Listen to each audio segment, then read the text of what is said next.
It's been a couple of years now, but when the Dallas Cowboys found this new young startup, Dak Prescott, there was a bit of a battle because there were a lot of people who felt like Tony Romo had great stats and he had a great opportunity to make a comeback.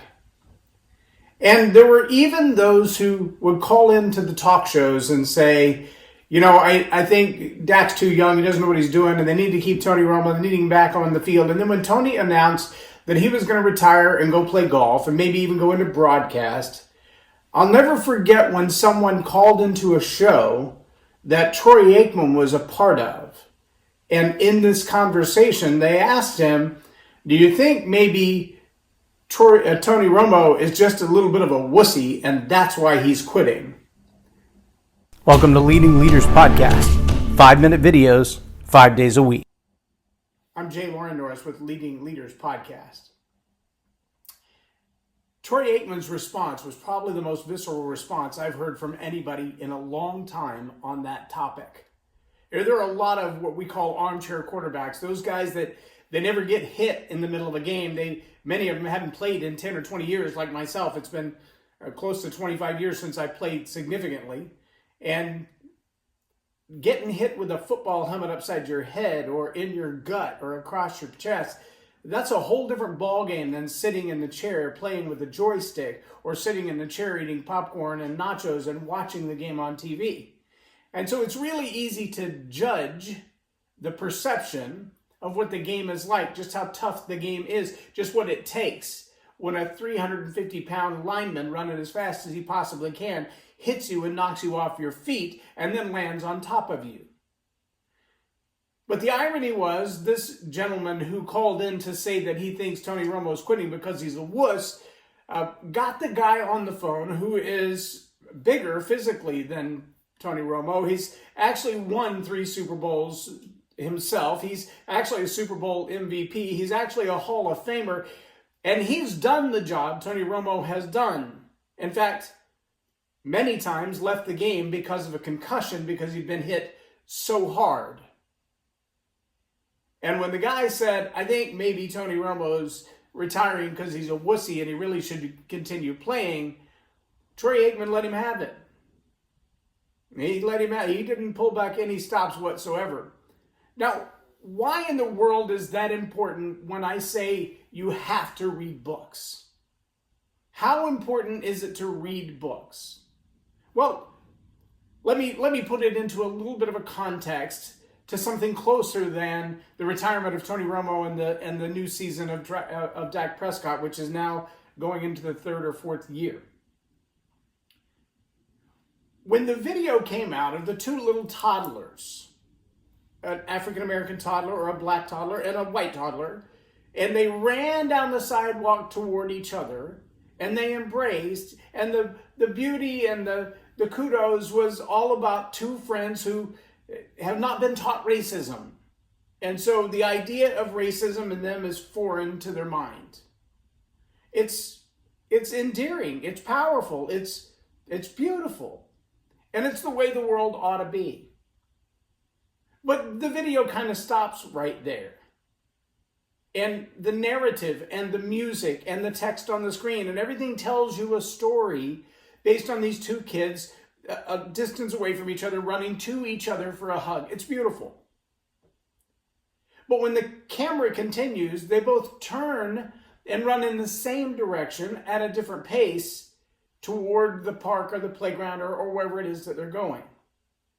And recently, someone has taken the continuation of that video, the same 2 kids, after the hug, running off down the sidewalk, and thrown a little blurb on the bottom of the screen that says, young child escapes racist. And I'm hoping it's satire. I'm hoping someone doesn't actually believe that's the reason the toddler is running.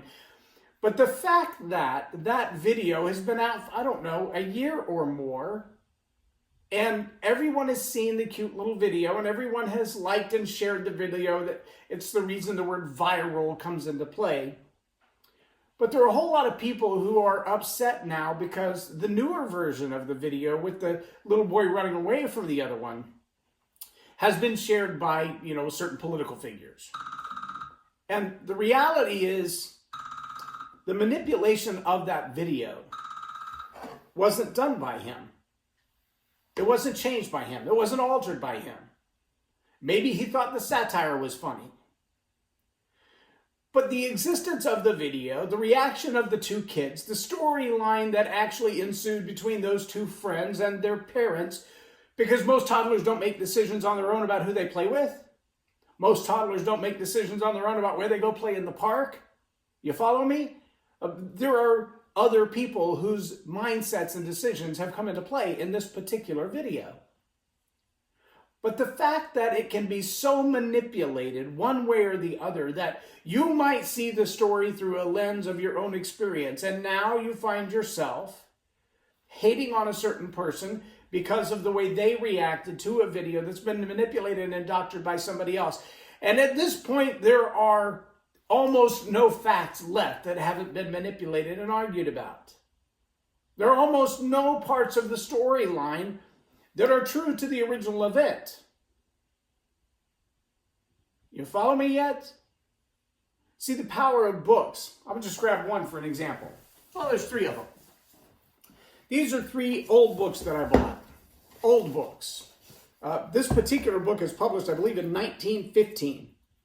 And a lot of it is firsthand stories about relationships in the rugged west of the United States of America at the turn of the century. What was it like? Well, when you read about some of these relationships, kind of like Huck Finn, kind of like Mark Twain, there were relationships in there that were very much like those two toddlers running down the sidewalk. But the story has been so many times manipulated and reused and abused, and it's so far from the reality that you're only living your life looking at that story like an armchair quarterback. You're no different than the guy with his popcorn and nachos calling Tony Romo a wuss because he retired from a game that is extremely violent. A game that can get you hurt really fast. But this guy's been never played at that level. Now, if he were a retired professional quarterback that we could look at and go, well, you know, he's judging it apples for apples. He's firsthand, then I get it. If he were the parent of one of those two toddlers, then his insights might make good sense to me.